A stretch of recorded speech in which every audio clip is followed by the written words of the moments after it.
My son's teacher has been giving him some strange homework. His latest assignment was horrifying. I'm not a massive fan of homework, but it seemed like the homework that Mrs. Wagner always set quite simple tasks that could easily be completed in a night, for the most part. Initially, Dylan had to ask a parent and find out what their parents did for work and ask 3 questions about their job. But as time went on, I started to get scared. The homework began to get a little more personal. Every night, I would ask Dylan what his homework was for that night and then I would help him with it if he needed help. That's when I noticed the homework becoming a little bit strange. One night, on Dylan's 3rd week of being in the new class, he came home, looking upset. I asked him, when he entered the kitchen, what was wrong, and he told me that everything was okay. I could tell, though, that something was wrong, but he didn't want to tell me.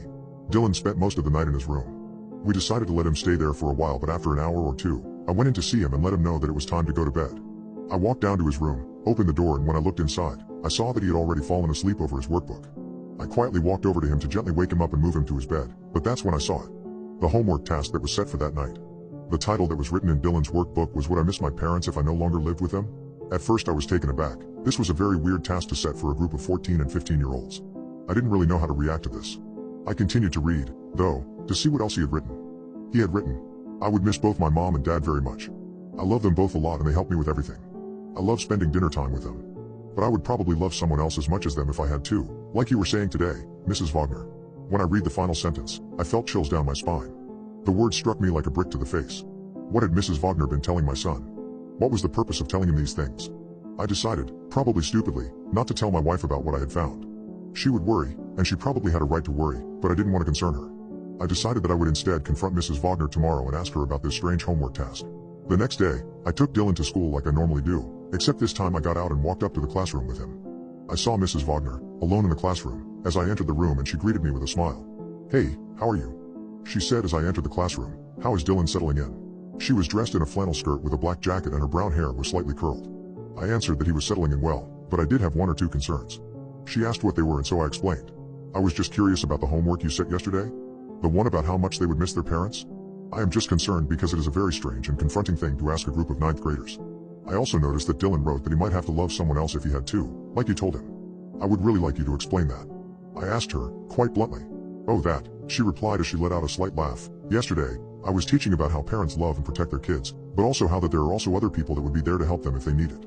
I wasn't satisfied with this answer and was about to question her further, when suddenly a large group of school children entered the classroom. They were all walking in 2 rows. They all greeted Mrs. Wagner and greeted her one by one. They seemed very well behaved, almost too well behaved. I then saw Dylan take a seat next to one of the students, who was staring to the front of the classroom with their arms crossed. At the entrance of the rest of the class, Dylan's behavior seemed to change. He seemed to sit up a bit straighter and his eyes widened as he began staring at the rest of the class.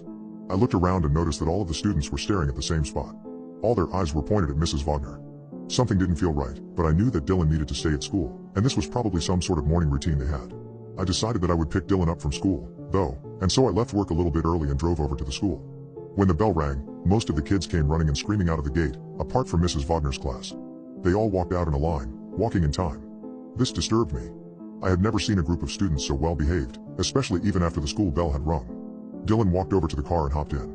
He didn't say anything and sat in his seat, staring straight forward. I asked him if he was okay, and he just gave me a blunt response, almost instantly. Yes. I drove him home, in silence, and when we got home and inside, Dylan went straight to his room and closed the door. I knew something was definitely wrong, but I didn't know what. I decided to leave him alone until my wife got home and I would tell her everything that had been going on. She got home about half an hour later and I sat her down and explained everything that had been going on. She sat and listened and started to look more and more worried with every word I said. "Maybe I should go and talk to him. He might like that," she said once I had finished explaining everything. I agreed, and so she went into his room and I waited out in the lounge room for them to finish talking to each other. 15 minutes later, Dylan walked out of his room and into the lounge room.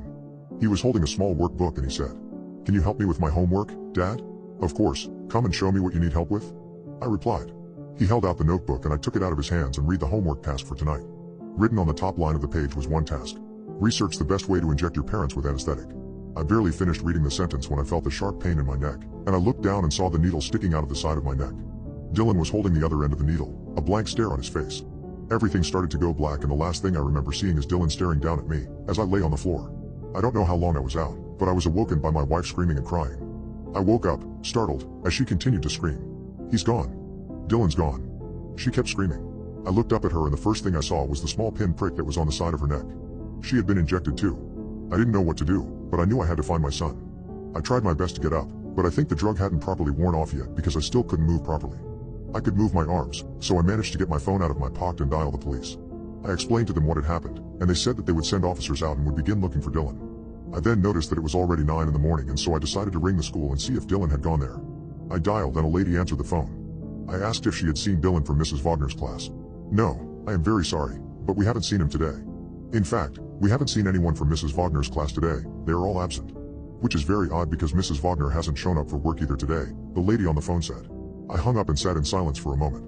My wife had heard what the lady said, so she also just sat there in total silence. That was all 3 weeks ago and Dylan is still missing, along with Mrs. Wagner and the rest of his classmates.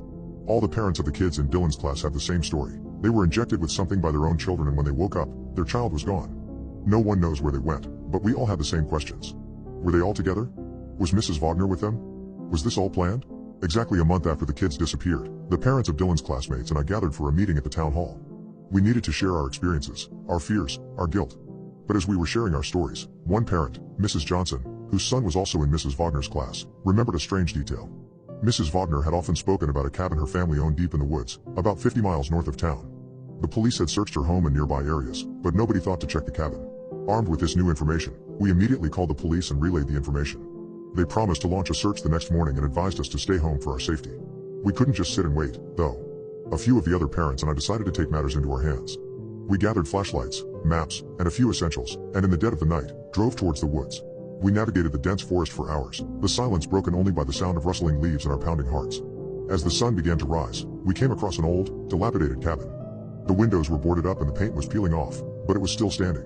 My heart pounded in my chest as we approached the cabin. We called for our kids, praying they would hear us and respond. Instead, what greeted us was an eerie silence. Taking a deep breath, I pushed open the creaking door of the cabin. What we found inside was beyond our worst nightmares. The cabin was empty, but the walls were covered in scribbled writing and drawings that looked like they were done by children. A detailed plan was sketched out on one wall, outlining a strategy for the children to inject their parents and make their way to the cabin. The plan was signed with Mrs. Wagner's name. As we frantically scanned the room, something else caught our attention. A stack of notebooks lay on a dusty table. The cover of each notebook had a child's name, the names of all the missing children from Mrs. Wagner's class. I picked up Dylan's notebook, my hand shaking.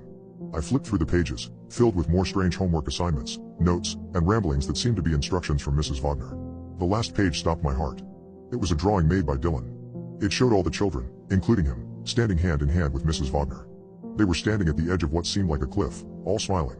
And under the drawing, Dylan had written one chilling line: "How to eliminate your family, including yourself."